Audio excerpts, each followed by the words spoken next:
On ne peut pas saturer nos temples d'ordures et nous attendre à marcher dans l'onction de Dieu, juste pour le plaisir du spectacle. Bienvenue à La Vie dans la Parole avec Joyce Meyer. La Vie dans la Parole est un ministère d'entraide basé sur un enseignement solide et pratique pour une application de la parole de Dieu. Votre réponse est dans la parole de Dieu. Et laissez-moi vous dire, le Seigneur est capable de vous guérir là où vous souffrez. La Vie dans la Parole est un ministère international qui atteint le monde par le cœur de Dieu. Et voici aujourd'hui pour vous l'occasion d'expérimenter la vie dans la parole avec Joyce Meyer.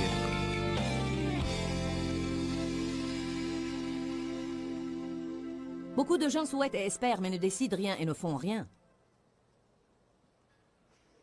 Quelles sont les choses que vous pouvez faire? La première chose que vous pouvez faire est de prier. Mon Dieu, mais priez tout au moins. Chaque défaut qu'on a dans notre société est en premier lieu un défaut de prière. Toute défaillance que nous avons est une défaillance de prière. Allez à Jacques 5.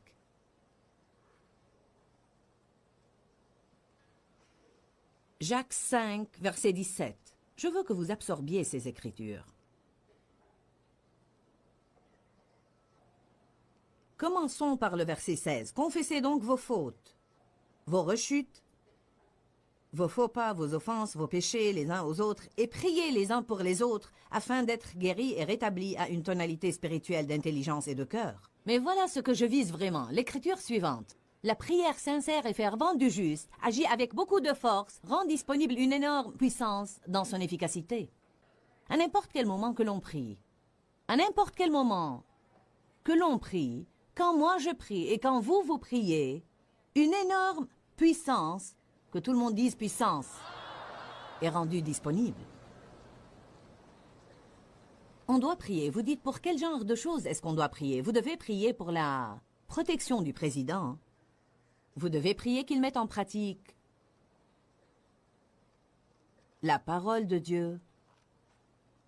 On doit prier que Dieu nous donne des politiciens qui aiment la parole, qui aiment Dieu et qui soient obéissants à la parole.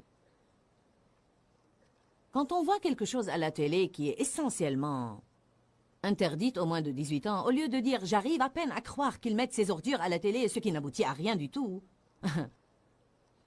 on doit prier et demander à Dieu que ce soit supprimé. On doit prier que leurs sponsors ne les soutiennent plus. On doit prier que personne n'achète les produits pour lesquels le sponsor fait de la publicité. On doit prier pour une intervention surnaturelle de Dieu pour enlever ces immondices de la télé. On doit prier que les compagnies de production fassent faillite si elles ne vont pas produire des films qui soient propres à voir.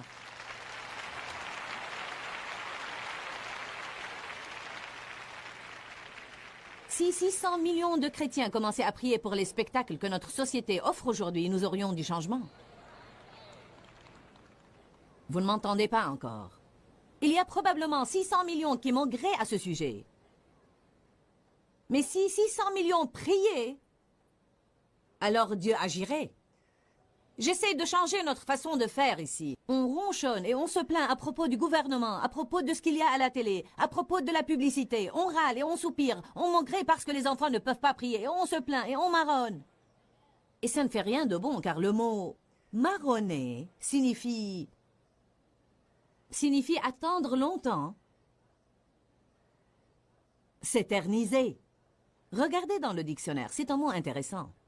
Quand on marronne et on se plaint à propos de quelque chose, on reste à cet endroit. On n'en sort jamais. Les Israélites ont marronné 40 ans dans le désert et ils n'en sont jamais sortis. Ils y sont restés nuit après nuit après nuit.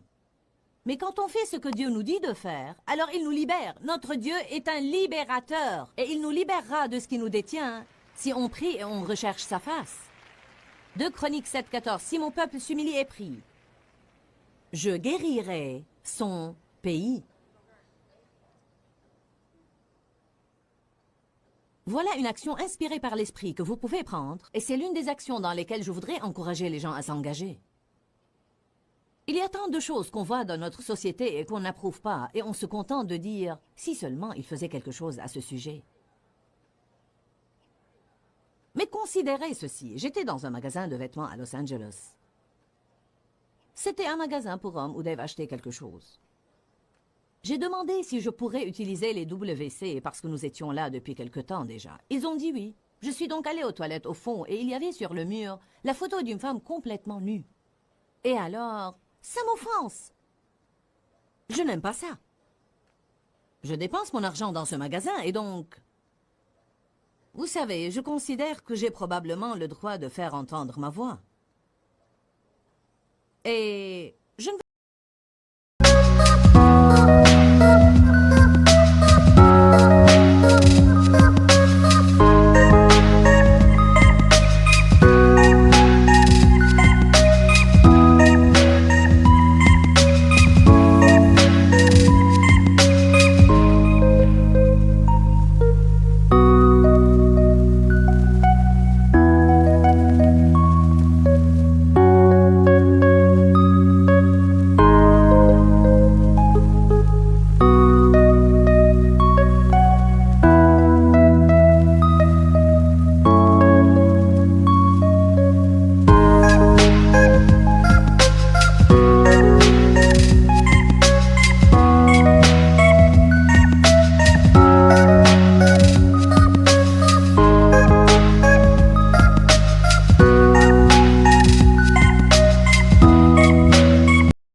pas qu'on pense mal de moi. Je ne veux pas être dans l'embarras. Je ne veux pas que les gens pensent que je suis une fanatique de religion. Vous connaissez toutes ces choses que l'ennemi lance vers nous.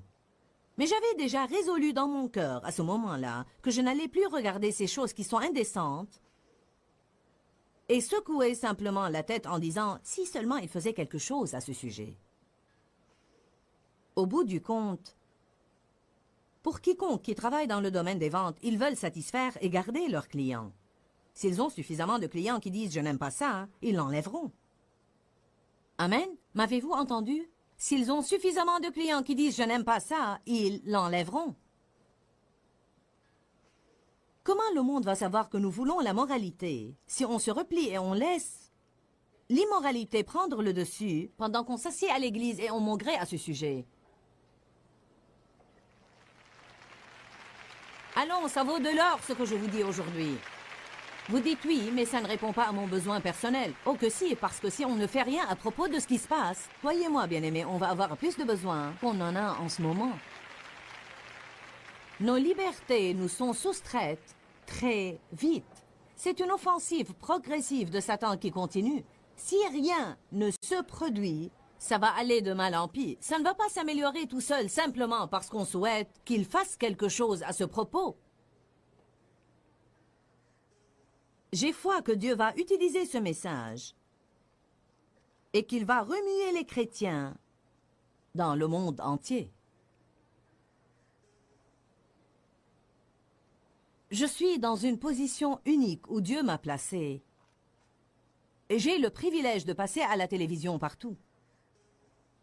Je crois que les gens ont besoin d'entendre ce genre de choses. Je ne vous dis pas d'être militant, on doit marcher dans l'amour. Donc quand j'ai abordé le vendeur, je n'ai pas pris un air agressif. J'ai juste dit, « Monsieur, je crois vraiment que vous devriez penser à ôter cette photo du mur de votre salle de bain, parce que je suis une femme chrétienne et je dépense mon argent ici et ça m'offense. »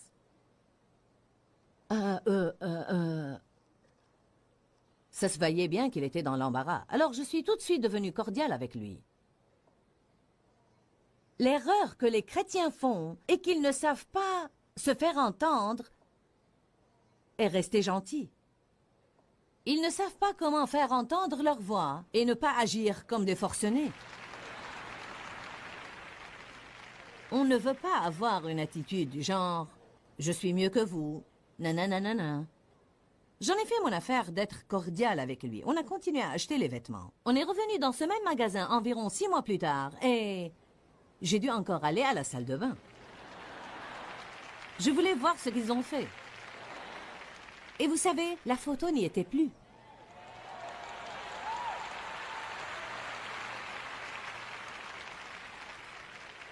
Je suis allée à un restaurant dans cette ville hier et il y avait 5 photos pornographiques sur le mur. Mais vraiment, pour vous dire vrai, des pires que j'ai jamais vues dans un endroit public. Et j'ai demandé à voir la directrice. Quand elle est arrivée, j'ai dit « Votre restaurant est charmant et la nourriture est bonne. » Mais j'ai dit « Je voudrais vous faire part d'une petite désapprobation amicale. » J'ai dit « Ces photos nues m'offensent. Et je ne reviendrai plus, ni j'amènerai mes enfants manger ici. » Et elle a dit « D'autres personnes s'en étaient plaintes auparavant, mais pour nous, c'est simplement de l'art. » Mais je vous dis honnêtement que ce n'était pas ça du tout. J'ai dit, je vais vous dire ce que je pense. J'estime qu'on a déjà assez d'immoralité dans notre société et je crois qu'on a assez de gens déchaînés et débridés. Et on n'a pas besoin de mettre des choses comme ça sur les murs des restaurants qui vont les tenter encore plus qu'ils ne le sont déjà. Cette dame a dit... Cette chaîne de restaurants a des points de vente partout, et ceci vient du bureau de la corporation. Et je vous dis que ces photos ne seront pas retirées. J'ai dit merci de m'avoir écouté. J'ai mangé mon repas, et je n'y retournerai pas. Mais est-ce que je peux vous dire quelque chose? Si chaque chrétien dans cette ville qui y va fait la même chose, ça changera.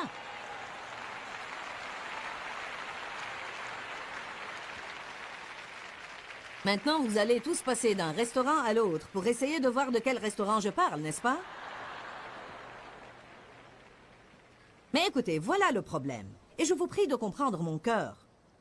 Voilà ce qui se produit.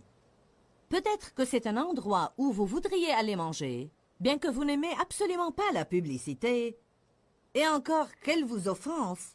Mais pour avoir ce que vous voulez, vous transigez sur ce point que vous savez est incorrect. C'est juste là qu'on commet notre grande erreur dans l'Église. La Bible dit « Sortez donc d'entre ces gens-là et séparez-vous ». Je ne dis pas « Agissez comme si vous étiez meilleur que tout le monde », mais on a besoin de leur faire savoir que je ne vais pas dépenser mon argent ici. Si c'est ce que je dois voir, je ne vais pas amener mes enfants ici si c'est ce qu'on va voir. Croyez-moi, s'ils ont suffisamment de plaintes, les choses vont changer. Je ne parle pas simplement d'un restaurant précis. Je parle de tout ce qu'on trouve en tout lieu. Je ne sais pas si ce restaurant va enlever les photos parce que j'ai dit quelque chose hier, mais vous savez, ce n'est pas à moi de faire votre part. Je ne suis responsable que de la mienne. Quand je me tiendrai devant Dieu, il ne va pas me demander pourquoi vous n'avez pas fait ce que vous auriez dû faire, mais il va me demander pourquoi je n'ai pas fait ce que j'aurais dû faire. Je ne vais pas être une chrétienne secrète et retenue, et je ne vais pas fermer ma bouche juste pour me faire aimer des gens.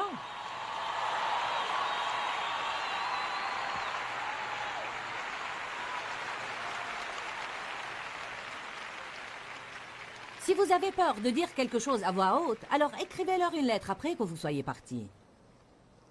Mais faites quelque chose. Faites quelque chose de crainte que vous ne fassiez rien.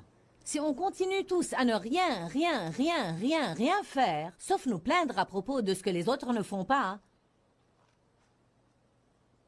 on va bientôt se retrouver dans un beau pétrin. Vous savez quelque chose? Il se peut y avoir quelques-uns qui sont ici, qui pensent « ce n'est pas mon problème ». Si ce l'est, c'est notre problème à tous. C'est le problème de tous ceux qui vivent en Amérique ou qui vivent dans n'importe quel pays où il y a ce genre de choses et auxquelles personne ne s'oppose. C'est notre problème à tous et nous sommes ceux qui vont en souffrir si nous ne commençons pas à nous lever et à voter, prier et à agir sous l'impulsion de l'Esprit quand Dieu le met sur nos cœurs.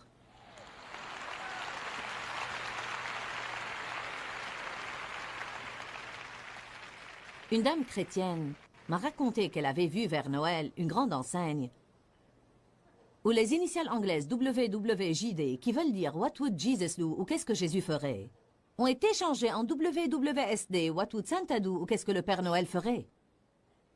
Elle a demandé à l'employé s'il ne pensait pas que Jésus avait déjà été soustrait de suffisamment de choses. Il a convenu et a dit qu'il signalera sa plainte au directeur. Je suis entré dans un café pour m'acheter un café. J'ai été du côté du coin des grandes tasses de café car j'aime les modèles qu'ils ont. Et là, sur une tasse, il y avait un dessin d'une femme toute nue qui dansait avec un ange. Ça, c'est de la stupidité qui frise du génie. Je suis allée chez la gérante et j'ai dit...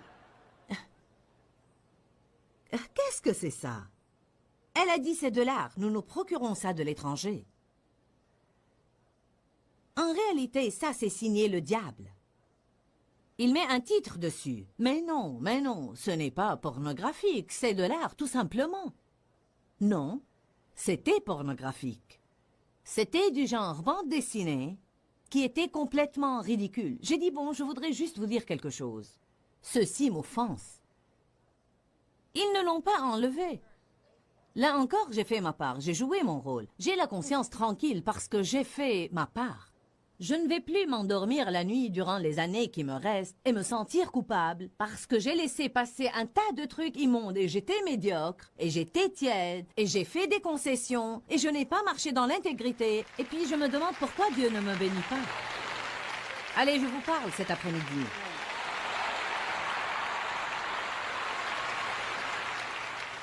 Amen. Peut-être que j'ai remis la prédication de ce message pendant si longtemps parce que je sais qu'il y a un bon nombre de gens qui pensent « Bon, ça va. Mais viens-en à quelque chose dont j'ai besoin. » Les gens ont besoin d'apprendre comment confronter les choses d'une manière pieuse.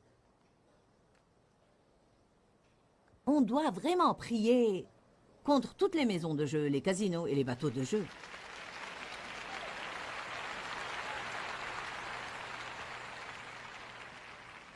Je ne pense pas qu'on doive sortir et manifester et faire de grandes scènes, à moins que Dieu ne nous y conduise explicitement et par l'impulsion de son Esprit Saint. On doit prier que Dieu agisse. Si nous commençons à prier, Dieu commencera à agir. Dans notre ministère, nous prenons le temps dans nos cultes de prier pour les jeunes d'Amérique, de prier pour les médias et de prier pour le monde du spectacle. Je vous dirai quelque chose. Le monde du spectacle pose dans notre société aujourd'hui beaucoup de problèmes à nos adolescents et cause beaucoup de difficultés au mariage.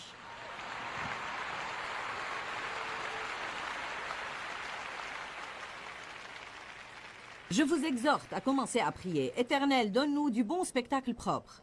Si les dirigeants du monde du spectacle d'aujourd'hui ne le font pas, alors suscite de nouveaux responsables qui le feront. Bon. Êtes-vous prêts pour ceci? Vous n'allez pas aimer ça, mais je vais le dire.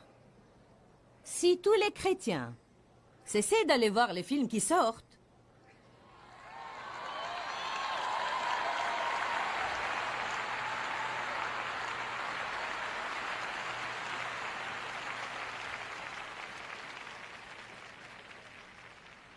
mais qu'est-ce qu'on est supposé faire? C'est tout ce qu'il y a à voir. Alors ne voyez rien. Soyez radical, soyez extrême. Procurez-vous des anciens films, quelque chose en noir et blanc plutôt que quelque chose de dégoûtant.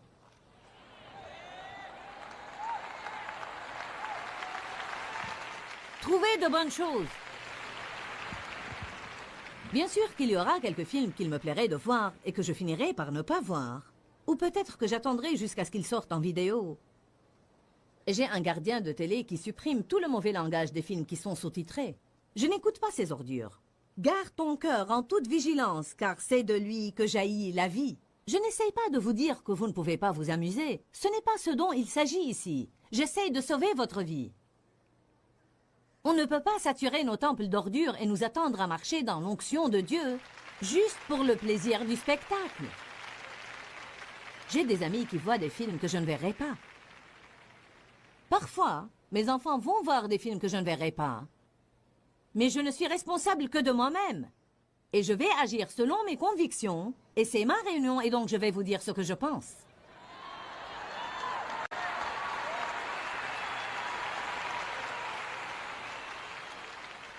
Je ne sais pas comment n'importe quel chrétien peut dire que ça n'a aucun effet sur lui d'aller au cinéma et de regarder une femme se déshabiller.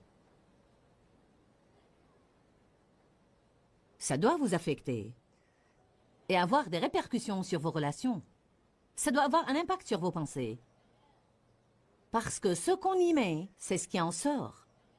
Amen. On doit discerner la direction dans laquelle les choses vont dans notre société et on doit se lever et se faire entendre. Il est temps pour nous de nous lever et de nous faire entendre. À chaque fois que vous voyez les clairvoyants apparaître à la télé, au lieu de dire « si seulement il est retiré de la télé, je pense que c'est terrible qu'il soit à la télé », vous devriez dire « Seigneur, ôte-les de la télé pour que les gens ne soient pas trompés par eux, pour que les gens qui recherchent la justice de Dieu ne soient pas séduits par eux. »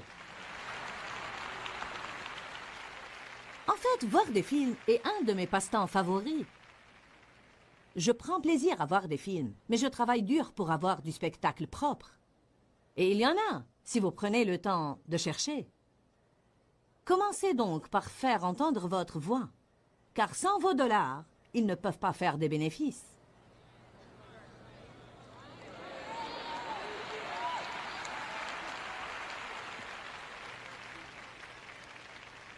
Est-ce que j'incite un boycott des salles de cinéma? Est-ce que j'incite le boycott de certains restaurants? Non, je n'incite rien du tout. J'essaye juste de vous dire que vous devez commencer à suivre l'impulsion de l'Esprit Saint et vous devez cesser d'avoir si peur de ce que les gens diront de vous que vous ne faites pas entendre votre voix. Pourquoi on ne se prononce pas au sujet de beaucoup de choses? Car on ne veut pas être dans l'embarras. On ne veut pas que quiconque nous juge. Oh, ce n'est pas mon problème. C'est de la passivité. La passivité est un problème grave. C'est un esprit pernicieux qui sort de l'enfer et plonge les gens dans un état de torpeur où ils ne font plus rien, tandis que Satan est en marche et fait tout ce qu'il veut. On doit être agressif contre l'ennemi. Regardons ces quelques écritures. Allez à Amos 6.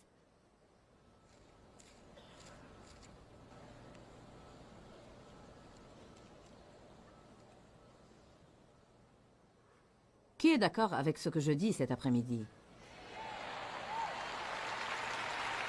Il est temps de faire entendre nos voix. Un homme d'affaires chrétien a partagé avec moi qu'il assistait à une réunion régulière où un autre monsieur usait d'un langage grossier et dégoûtant. Il a finalement rejoint son partenaire et lui a dit « Ce langage m'offense. Et si vous allez continuer à parler ainsi, alors je ne ferai plus partie de ce comité. » Et cela n'a pas trop plu à l'homme. Mais il a arrêté de jurer. 2 mois plus tard, le père de ce partenaire était sur le point de mourir et il est venu chez le chrétien et lui a demandé de prier pour que son père guérisse. Les gens peuvent se moquer de vous, mais ils vous respecteront et quand ils auront besoin d'aide, vous serez celui à qui ils s'adresseront.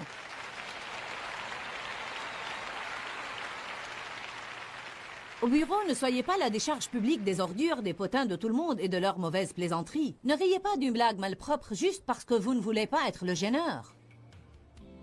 Quand Dave travaillait dans le domaine du génie, certains venaient pour lui raconter des histoires indécentes et lui leur disait « Je ne veux pas entendre ces choses-là, je suis chrétien. »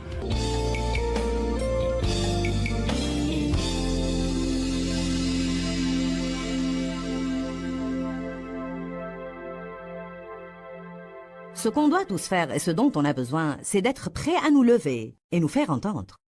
Ça fait partie d'une vie résolue et sans crainte. On doit en venir au point où si notre cœur dit oui, on ne dit pas non avec notre bouche. Et si notre cœur dit non, on ne dit pas oui avec notre bouche.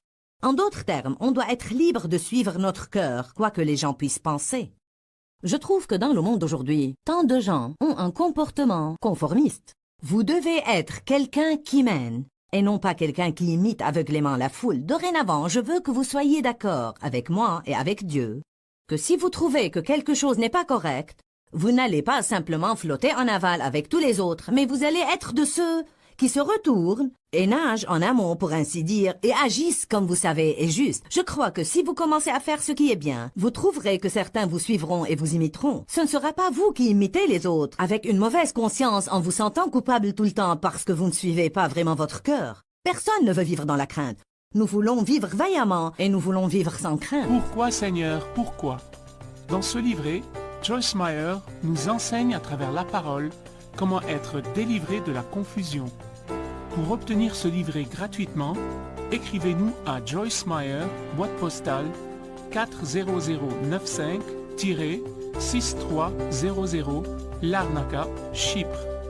Ou bien visitez notre site web www.joycemeyer.org/fr.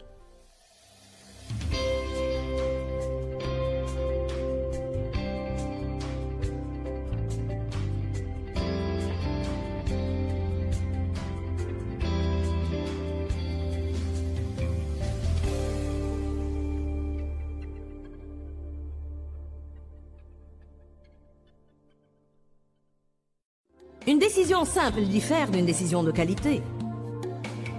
Écoutez, n'importe qui peut décider de perdre du poids. Mais ceux qui vont maintenir cette décision quand ils ont faim, ce sont ceux qui ont pris une décision de qualité. Bienvenue à La Vie dans la Parole avec Joyce Meyer.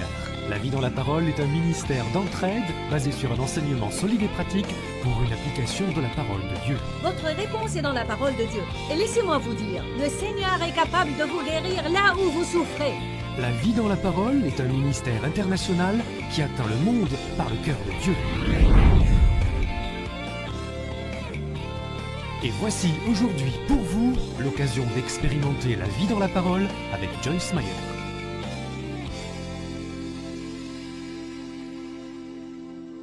Le titre de ce message est « Levez-vous et faites-vous entendre ».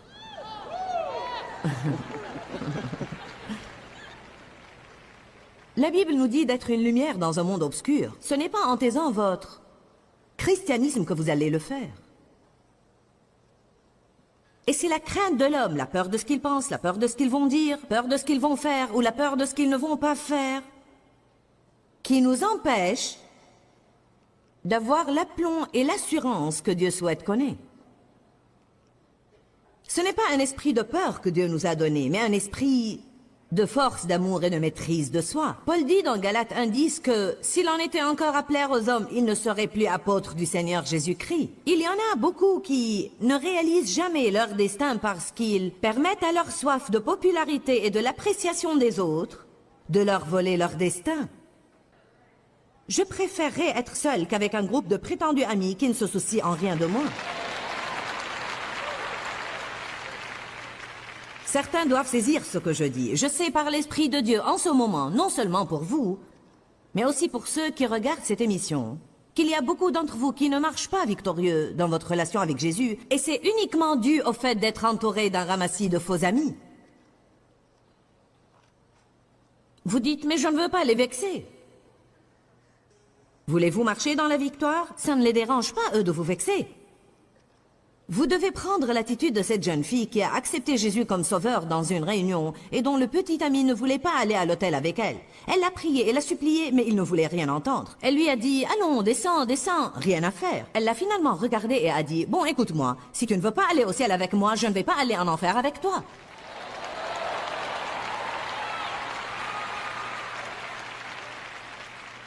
On se sent bien quand on est hardi, courageux et résolu. On se sent bien quand on fait ce qu'on est supposé faire, et on dit ce qu'on est supposé dire. Mais on se sent mal, et on n'est pas fier de soi, quand on a été lâche, et quand pour gagner l'approbation de quelqu'un d'autre, on recueille la réprobation de Dieu.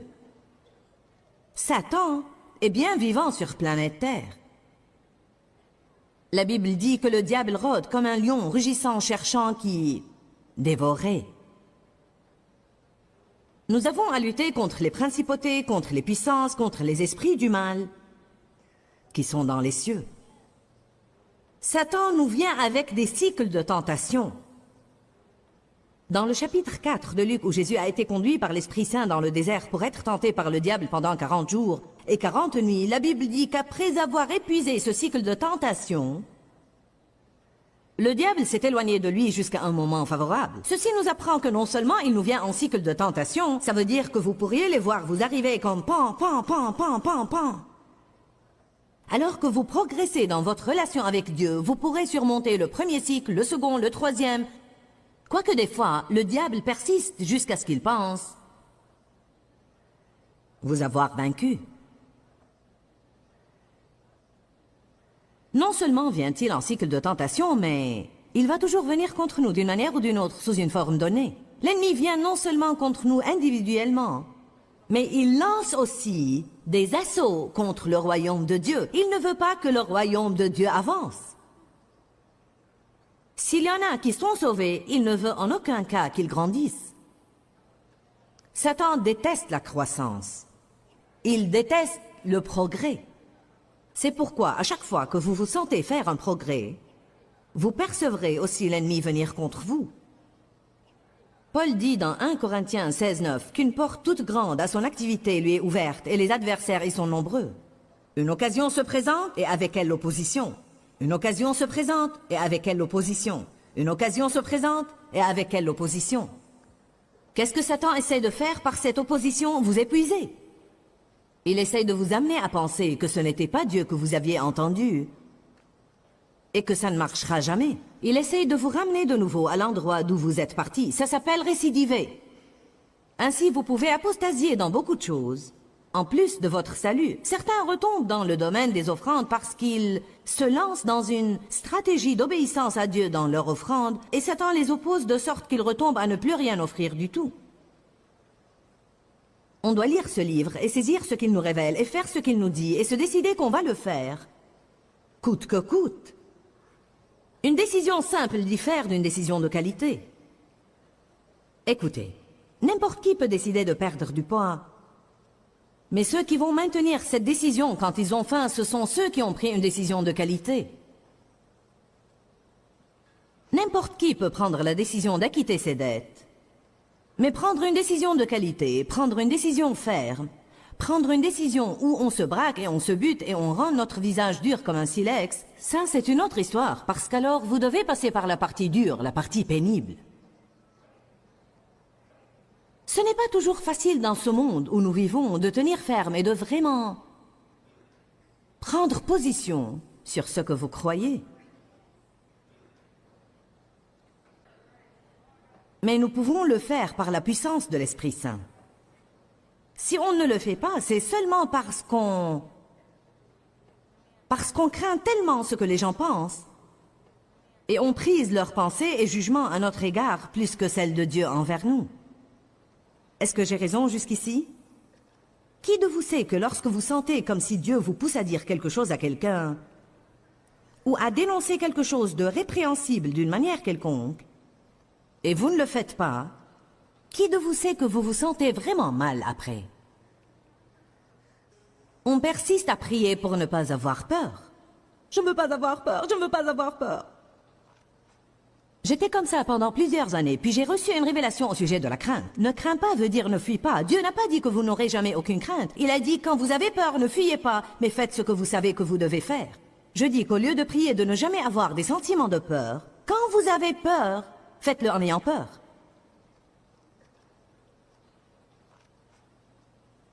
La première fois que j'ai prêché, en fait ce n'était pas une prédication, j'étais supposé fournir quelques informations sur ce qu'allait être mon atelier. Il y avait beaucoup de prédicateurs bien connus assis à la première rangée, et j'étais l'inconnu qui arrivait de nulle part. Personne ne savait qui j'étais. Je m'y étais embarqué parce que quelqu'un d'autre avait annulé et que mon fils connaissait quelqu'un qui connaissait quelqu'un qui connaissait quelqu'un d'autre. Voilà comment j'ai commencé ma première prédication au grand public. Il y avait à peu près 900 personnes ce soir-là, mais qui paraissaient plus nombreux que les milliers qui sont ici aujourd'hui. Il y avait le docteur un tel, et le révérend un tel, et le docteur un autre tel, et le docteur quelqu'un d'autre, et puis Joyce Meyer de Fenton. J'avais une telle frousse quand je me suis levée pour dire ce qu'allait être mon atelier du lendemain, toute tremblotante et en sueur. Je sentais qu'il me fallait courir aux toilettes chaque 2 secondes. Qui de vous connaît la routine? L'estomac noué, les pensées en course effrénée. J'étais tellement effrayée que lorsque j'ai ouvert la bouche pour leur dire sur quel sujet porterait mon atelier, rien n'en est sorti. Rien que du « ah ». Là, il me fallait faire un choix. Ou bien je vais rentrer chez moi à Fenton et y passer le restant de ma vie, et c'est ce que le diable m'a dit de faire. Tu n'es pas à ta place ici. Personne ne te connaît et ça leur est complètement égal. Tu ne peux même pas sortir un mot de ta bouche. Tu es poltronne et lâche. Comment est-ce que tu comptes prêcher? J'avais le choix ou bien de me sauver, ou bien d'ouvrir ma bouche et essayer encore une fois. Et c'est ce que j'ai fait. Il en est bien sorti quelque chose cette fois. Le lendemain, mon atelier était bondé avec des gens qui pendaient derrière les portes. Et on court fort pour Jésus depuis. Amen.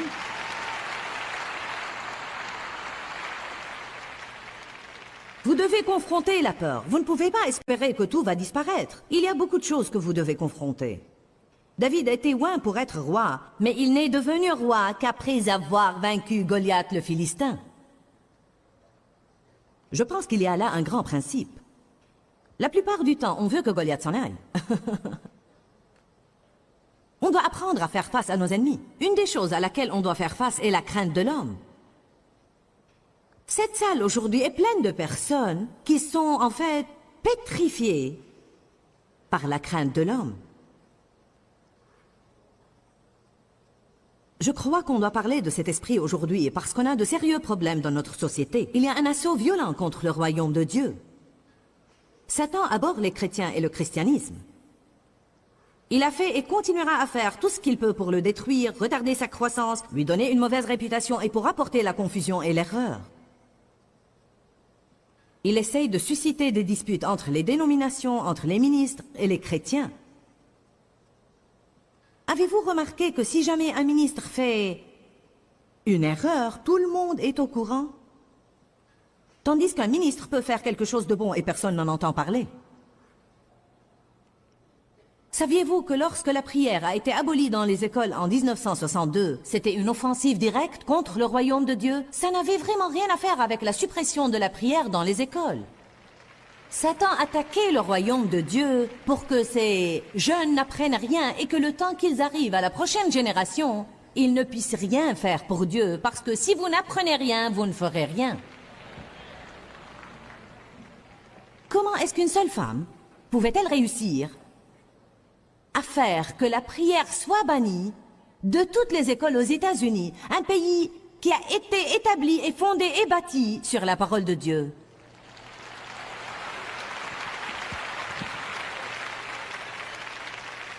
Peut-être que certains ne veulent pas prier. Eh bien, ceux qui ne veulent pas prier peuvent tout simplement garder leur bouche fermée. Mais ça ne veut pas dire qu'on doit en retirer le droit à tous ceux qui le veulent.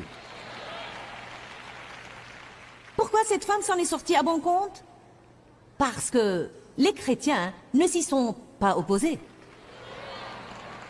Ils en ont discuté, ils en ont grommelé, ils en ont même maugréé, et ils ont souhaité qu'ils fassent quelque chose.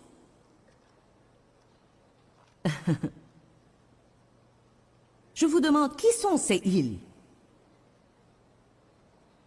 Que tout le monde dise bien fort, il, c'est moi. Maintenant, avant d'aller plus loin, je veux dire ceci. Ce qui arrive souvent est que lorsqu'on voit un grand problème, on se sent vaincu avant même d'avoir essayé de faire quoi que ce soit à son sujet. On voit le genre de problème qu'on a dans notre société aujourd'hui et on pense, qu'est-ce que je pourrais bien faire? Je ne sais pas quoi faire. Je ne saurais même pas à qui parler si je devais parler à quelqu'un. Je ne sais pas quoi faire. Savez-vous ce que je crois? Je crois que si vous priez, Dieu vous montrera quelque chose à faire. Et il se peut que ça ne soit pas l'entière solution, mais ce sera une partie de la solution.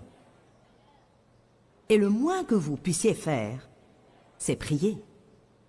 Certains ont des problèmes personnels. Il y a des choses qui persistent dans votre propre vie et vous êtes assis là à penser « Mon Dieu, c'est bien ce qui me manquait. » Ce n'est pas le message dont j'ai besoin, Joyce. Je veux t'entendre parler de la guérison émotionnelle, de la façon dont je peux rapiécer mon mariage. J'ai besoin de t'entendre parler de l'acceptation de soi. Non, vous devez entendre ce que je prêche. Car c'est ce que Dieu m'a conduit à prêcher cet après-midi. Et si c'est ça qu'il m'a mené à prêcher, c'est que vous devez l'entendre. Vous êtes placé au centre d'un rendez-vous divin avec Dieu. À moins d'apprendre comment ne pas laisser les gens vous contrôler, vous allez être un chrétien malheureux et frustré toute votre vie.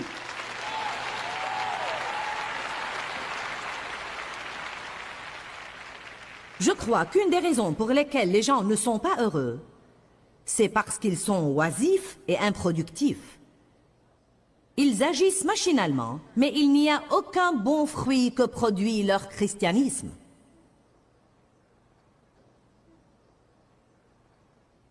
Satan frappe contre beaucoup de choses et les gens restent cloués et ne font rien. La prière a été supprimée des écoles en 62, la Bible en 63, les 10 commandements dans les 80. Le juste et pieux héritage de notre histoire a été ôté de nos manuels scolaires. Du langage vulgaire, de la violence et de la nudité à la télévision et au cinéma. Des publicités pornographiques dans les magazines et sur les panneaux. Des hommes et des femmes incroyants sont élus dans des fonctions officielles, alors qu'un grand nombre de chrétiens ne votent même pas.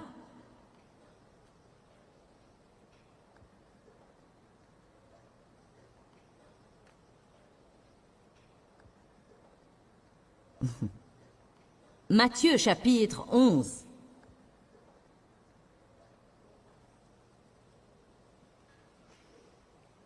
Verset 12. Depuis les jours de Jean-Baptiste jusqu'à présent, le royaume des cieux est assailli avec violence. Ça se passe depuis longtemps. Et ça devient de plus en plus fort. Mais ce sont les violents qui s'en emparent par la force. Le royaume de Dieu est assailli avec violence par Satan, mais les chrétiens violents s'en emparent par la force. Je ne parle pas d'une violence malfaisante, je parle d'une violence pieuse et pleine de foi. Je parle du genre de violence manifestée par Jésus au temple quand il a renversé les tables de tous les changeurs d'argent. Je parle du genre de violence que Jésus a démontré quand il s'est levé contre les pharisiens et a dit « Votre comportement est répréhensible ». Je parle de la façon dont Paul a confronté Pierre et lui a dit « Tu t'es mis dans ton tort ». Il y a un temps pour la confrontation, et si nous ne confrontons jamais quoi que ce soit, on ne peut pas faire que tout s'en aille rien qu'en priant. Il y a des choses qui demandent une action et au sujet desquelles il faut agir. Vous ne voudriez pas passer à l'acte sans prier, mais la prière de quelqu'un qui n'a aucune intention d'agir. Je ne parle pas de devenir militant. Je pense qu'on doit sortir et agir avec amour, mais je crois qu'on doit commencer par nous faire entendre en tant que chrétiens. Ce ne sont pas les pécheurs qui vont faire connaître au gouvernement que nous voulons la moralité. Si les chrétiens ne le leur font pas savoir, comment vont-ils l'apprendre? Nous devons nous faire entendre. Si vous voulez mon vote, alors je veux du spectacle propre. Je ne veux pas d'ordures dans les médias. Je veux que mes enfants puissent prier.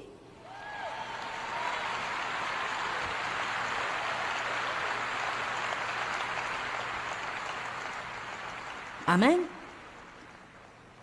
On doit se réveiller. Il y a un esprit de léthargie. Un esprit paresseux, passif, assoupi et tiède. Qui s'est saisi de l'Église. Il a dominé l'Église pendant longtemps. L'Église est comme un géant endormi.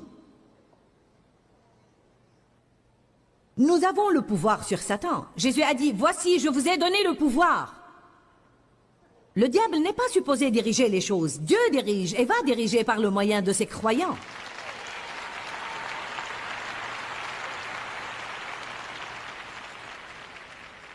Ceux qui sont passifs finiront toujours par payer le prix de leur inaction tôt ou tard. Si chaque église en Amérique, j'espère qu'il y a beaucoup de pasteurs qui me regardent maintenant, si chaque église en Amérique, au courant des décennies, n'avait pris que 5 minutes, juste 5 minutes, chaque dimanche matin à l'église, pour prier pour le gouvernement, prier pour les autorités, faire quelque chose pour cultiver et garder ardent le patriotisme chez les gens, pour encourager les croyants à voter, pour faire un effort pour informer les gens, parce que de nos jours, les gens ne savent même pas comment se renseigner pour voter convenablement. La moitié du temps, ils ne savent même pas qu'il y a des élections. Tout ce qu'il faut, c'est demander et assigner à quelqu'un qui s'y intéresse, dans chaque église, la charge de garantir que les informations sont fournies à temps. Donner aux gens l'information parce que le peuple est détruit faute de connaissances. Je vous dis tout de suite, si chaque église aux États-Unis avait fait juste ça, et je parle de toutes les églises, au cours des décennies, on n'aurait pas eu la confusion qu'on a dans notre société d'aujourd'hui. On n'aurait pas eu le désordre qu'on a.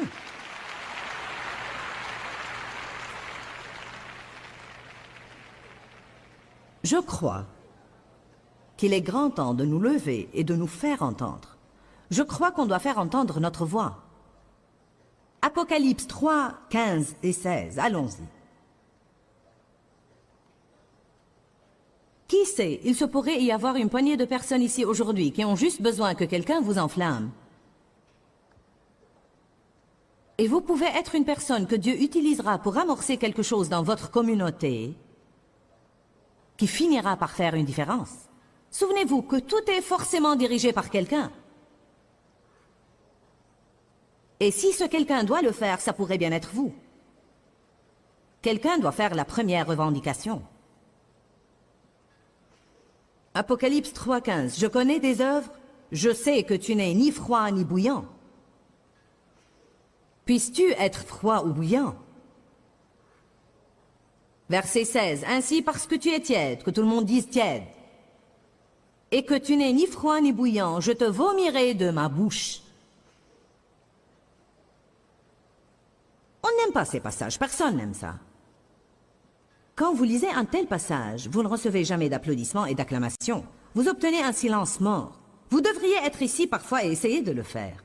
Je connais le genre de choses que vous aimez manger et je sais ce que vous me crachez en retour aussi. Mais j'y reviendrai de plusieurs manières, jusqu'à ce que je vous force à l'avaler.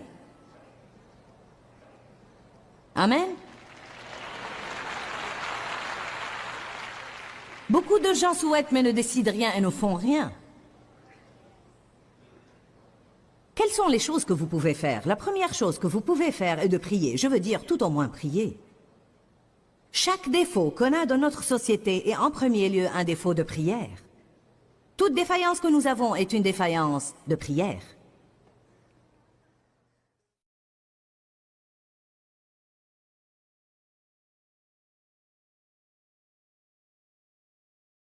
Ce qu'on doit tous faire et ce dont on a besoin, c'est d'être prêt à nous lever et nous faire entendre.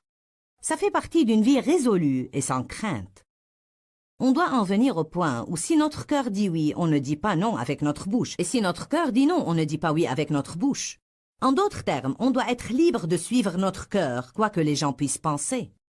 Je trouve que dans le monde d'aujourd'hui, tant de gens ont un comportement conformiste. Vous devez être quelqu'un qui mène, et non pas quelqu'un qui imite aveuglément la foule. Dorénavant, je veux que vous soyez d'accord avec moi et avec Dieu, que si vous trouvez que quelque chose n'est pas correct, vous n'allez pas simplement flotter en aval avec tous les autres, mais vous allez être de ceux qui se retournent et nagent en amont, pour ainsi dire, et agissent comme vous savez est juste. Je crois que si vous commencez à faire ce qui est bien, vous trouverez que certains vous suivront et vous imiteront. Ce ne sera pas vous qui imitez les autres, avec une mauvaise conscience en vous sentant coupable tout le temps parce que vous ne suivez pas vraiment votre cœur. Personne ne veut vivre dans la crainte. Nous voulons vivre vaillamment et nous voulons vivre sans crainte. Pourquoi, Seigneur, pourquoi? Dans ce livret, Joyce Meyer nous enseigne à travers la parole comment être délivré de la confusion. Pour obtenir ce livret gratuitement, écrivez-nous à Joyce Meyer, boîte postale 40095-6300, Larnaca, Chypre. Ou bien visitez